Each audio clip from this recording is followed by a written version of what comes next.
I recall that quite a long time before you began this particular body of work and before this particular experience really came into being, we'd had conversations about, or ruminations perhaps, about the question of what the numinous is. Um, and I remember finding quite recently in a book by C.S. Lewis called The Problem of Pain, and in that he describes at one point, he says, if he were to describe the numinous, he would want to do it in an image. And so if I were to imagine myself sitting in a room and next door to me there were a hungry tiger pacing up and down, and the wall between the tiger and myself were paper thin, I would feel fear. I would feel enormous fear and a sense of pending doom at the idea of the tiger finding its way through the wall, lured by my scent and making of me a meal. Then he said, now imagine, if you will, that I'm sitting in that same room, except this time in the room next door, there's a spirit. Well, he wouldn't describe necessarily what kind of spirit it was, a ghost or whatever it is, but so there's this spirit, and it's a big spirit, and it's clattering and it's banging, it's making noise in the next room, and again the wall is paper thin. I would feel fear again. This time, though, it would be a slightly different kind of fear. And then he says, imagine, if you will, that I'm sitting in the same room and that there's a vast spirit in the room with me, a vast, indescribable presence, mysterious in every possible way, and yet clearly and viscerally and experientially present with me. I would still feel fear, except this time it would be yet a different kind of fear, and it would be probably a huge fear because I would be somehow in it, and it would be somehow part of the very air that I breathe. And yet at the same time, as well as having that fear, I would have a strange sense of related curiosity to what's happening. C.S. Lewis suggested that that experience would express in some way what the numinous is. And you went out into the Tankwa Karoo, and we'd been through together quite a long process of exploring ecologically the question of climate change and the tremendous crisis that we ecologically find ourselves in at this time. And we'd felt ourselves spiraling into close to panic state about the nature of things as we watched movies and read articles and listened to people speaking about the absolute, the appalling nature of the destruction that's going on and the irrevocable place we've got to in it. And so we were already in quite a profound space of perturbation, I would say, internally. And I certainly felt that. And we were invited to go to the Tankwa Karoo. We were both very excited about it, and it was to be your another in a series of retreats that you'd been doing, artists' retreats. And I went to Botswana. I had to go and do something up there, and you went off to the Karoo. And a somewhat unexpected experience ensued, and you went into the Karoo, and in this vastness, in this place, there was no way of us communicating, or you communicating with the outside world at all. And you went in with this already present perturbation that we'd both been feeling. And something vast happened there. Something inexplicable, which at the time was when I got back, you were thoroughly overwhelmed to the extent where it was near impossible to interact with the world at all. And we spent long nights together with you going through this process, which, well, it was indescribable. We didn't really know quite what to make of it. But somehow in me I knew, and I think you knew, we both knew that it was important and that something profound was actually happening. And that there was a presence of something going on, in some sense for both of us, but particularly for you as a result of your process in the Tankwa Karoo. And you described to me the time there, and you described some of the experiences that you had, the long nights, the incredible feeling of vast, empty overwhelm. And you described to me some of the ways in which you were able, in that space, to find moments of interaction with it, wherein you were an active,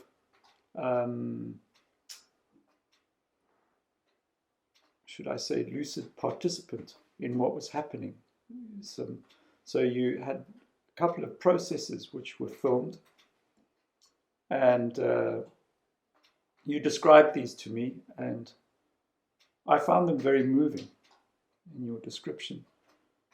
And I found your whole experience in the Tankwa very moving, and yet I didn't quite know how I was moved. I knew that there was something about it which was very, very profound and moving, and yet inexplicable. And slowly but surely, you began to find a way into the experience. You found ways of expressing, ways of condensing down the vastness, the empty vastness, the inexplicability of the experience into, I don't want to call them images, because that's not what they are. They are, in a way,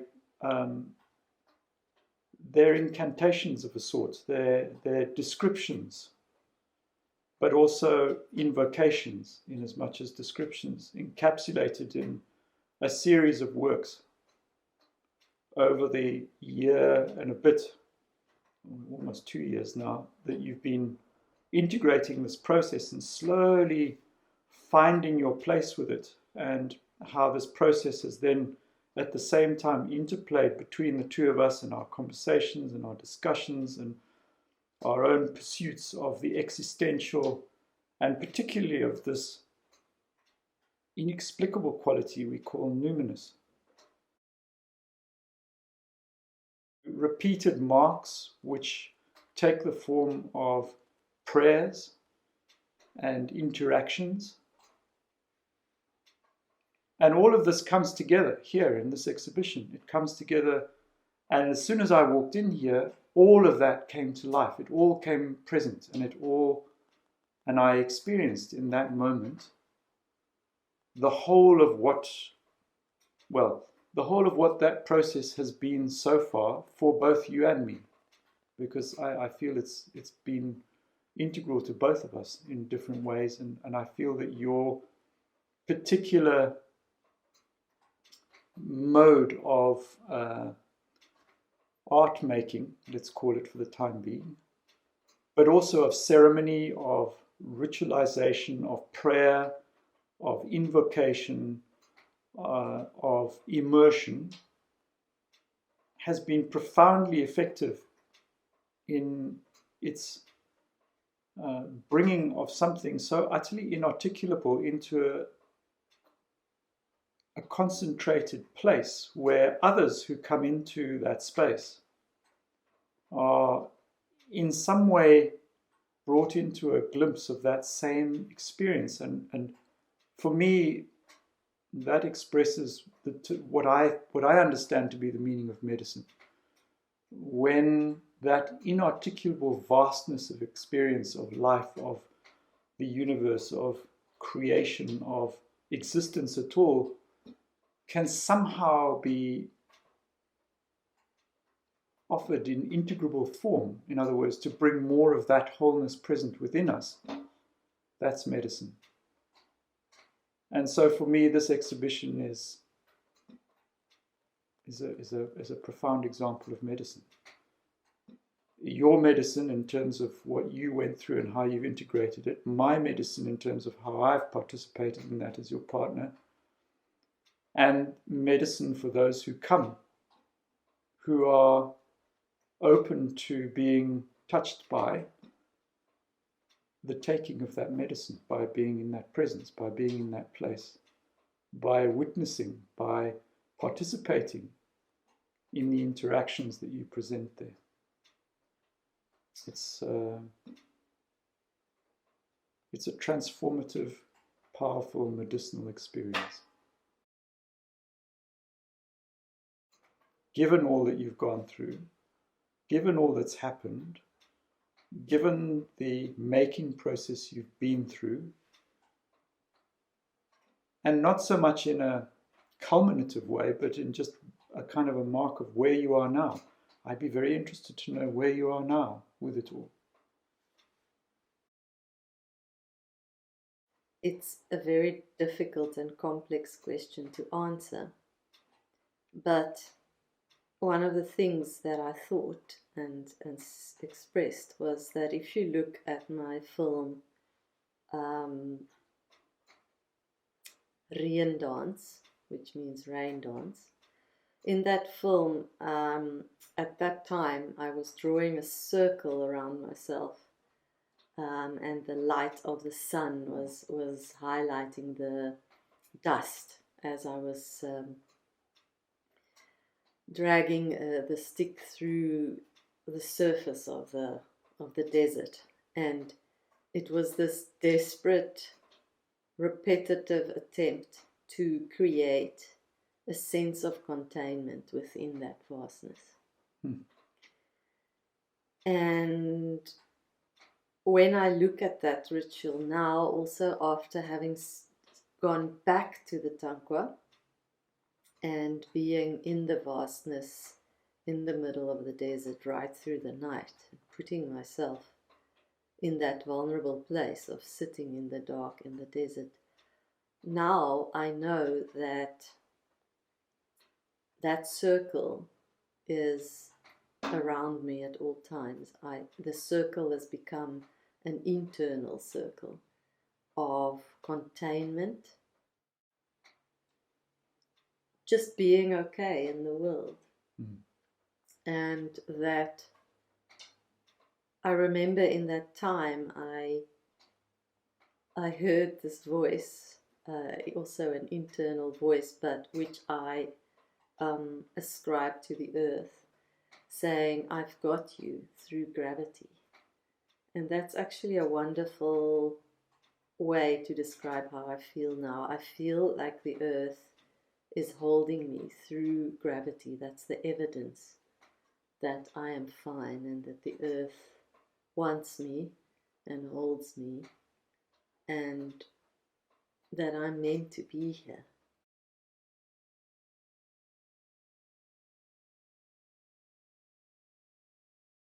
This whole exhibition it has all this reference to horizon and to the division between land and sky. But actually, when you're in the Tankwa, you don't know where the land stops and the sky begins. It's all connected, and you also realize that it just carries on and on and on. The ball or the globe of the earth is infinite. There's no edge to it. It doesn't end. And in some way, also the image of the circle is on one level an image of containment, but also on another level an image of inclusion, in the sense of the endlessness of the circle. And I think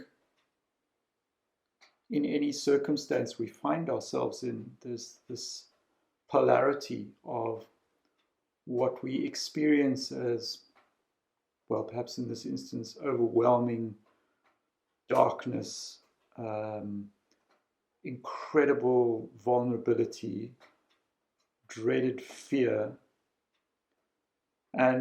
but then there's the other polarity in that, and there's an old idea in medicine, in traditional medicine, both here and in many other parts of the world, where um, the art of the medicine person is in some way to work with medicines which in and of themselves may initially be extremely toxic, so very toxic substances, strychnine and belladonna and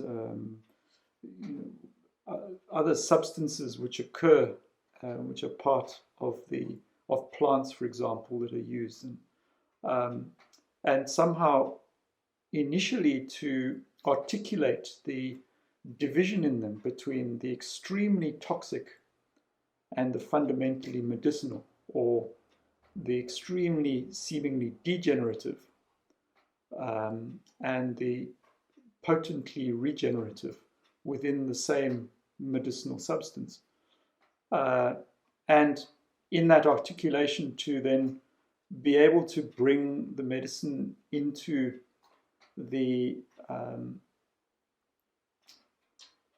into an interaction which brings the wholeness of both together present in the same moment. So in your experience in the Tankwa, you had this profoundly, shall we say for the time being, discombobulating experience. It really had its way with you in a seemingly profoundly open, overwhelming way. And yet... And you laughed at me all the way through. And I did, because your descriptions were so beautiful. And so some of them you could only laugh, but not, but I think then, what happened, and this is where the artist as healer comes in, is that in the creating of the images and in the bringing together of the making process over the time that ensued, and in the interactions that you had there, you brought that other polarity, which is the generative transcendent, that part that transforms, that allows ecstasis in its literal sense to be in some way regathering rather than dispersing. And I think your images and the particular way in which you create your images and the way they emerge and the way you allow them to emerge, that dance allows that polarity, its seeming alchemical interaction, which then comes together in the awareness of the one beholding when they come to your exhibition.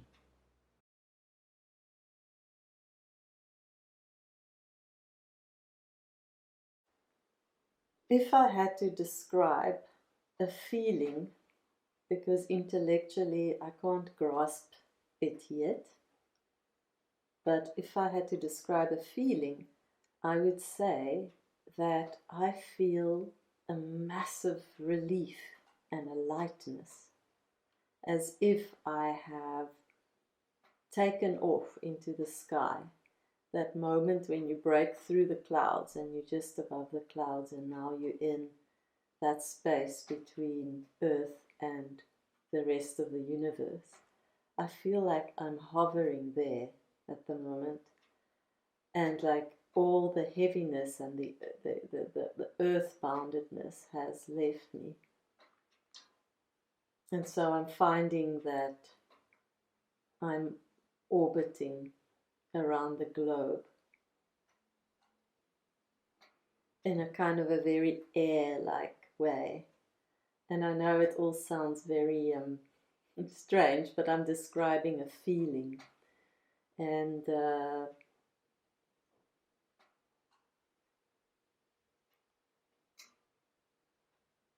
feeling is one of lightness.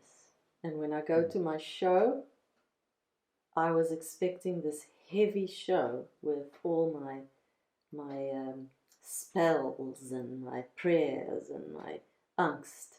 I was expecting an emotional, heavy show, and I'm experiencing the show as almost excruciatingly light.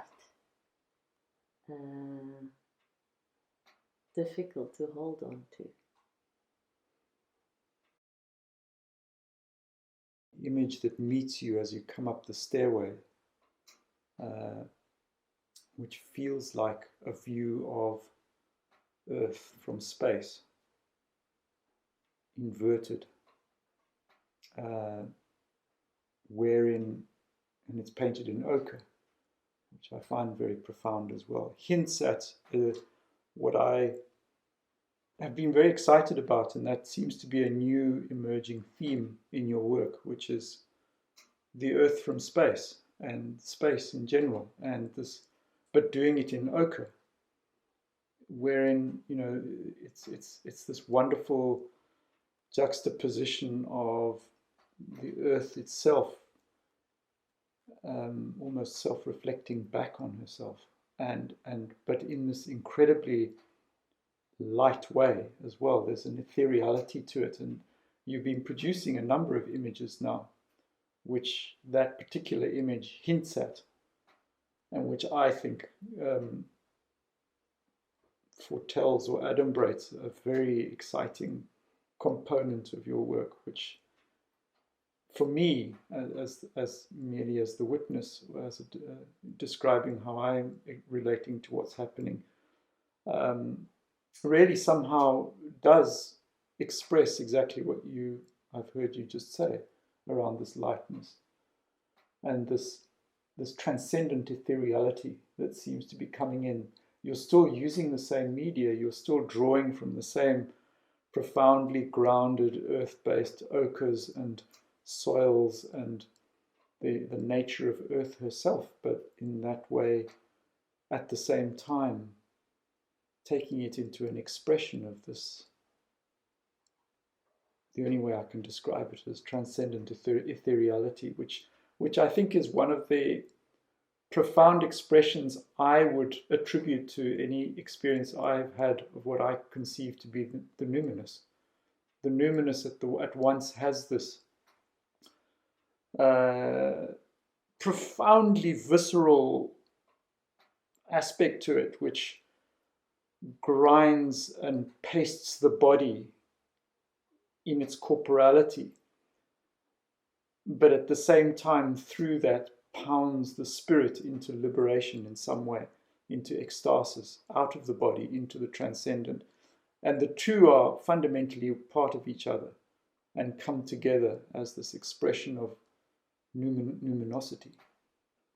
And I think your work really profoundly expresses that interaction between these two seemingly fundamental paradoxes.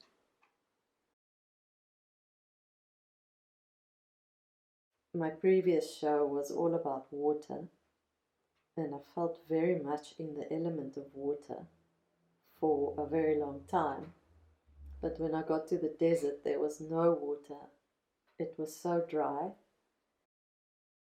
And that's one of the things that really threw me, was the absence of what we would call life, through green things, through clouds, through, water flowing. There was absolutely nothing. And in hindsight, I realized that I was introduced to the element of air there, and that the air in the Tankwa Karoo is so strong.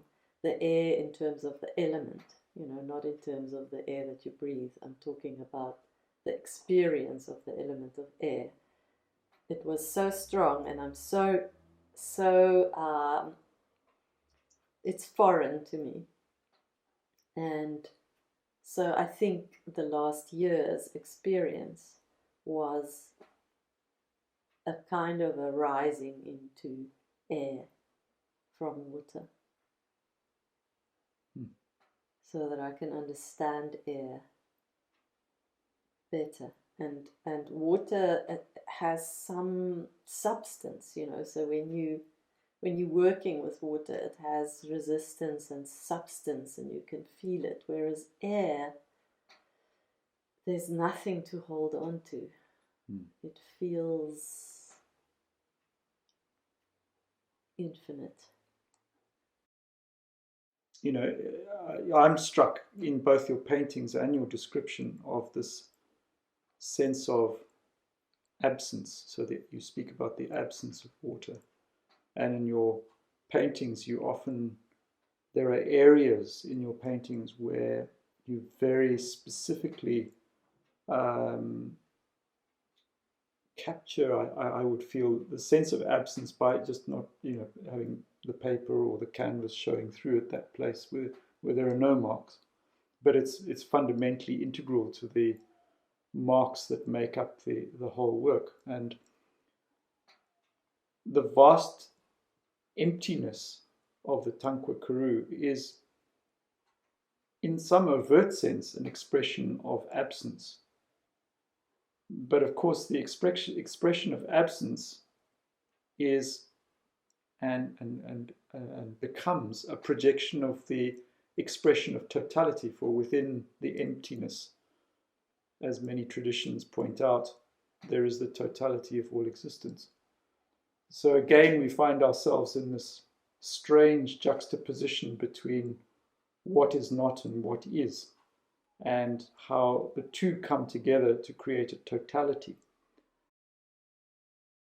And I think it's those moments in some way, and they can be very overwhelming, but it's in those moments when we, for a moment, for a second, for a flash, experience the totality of things.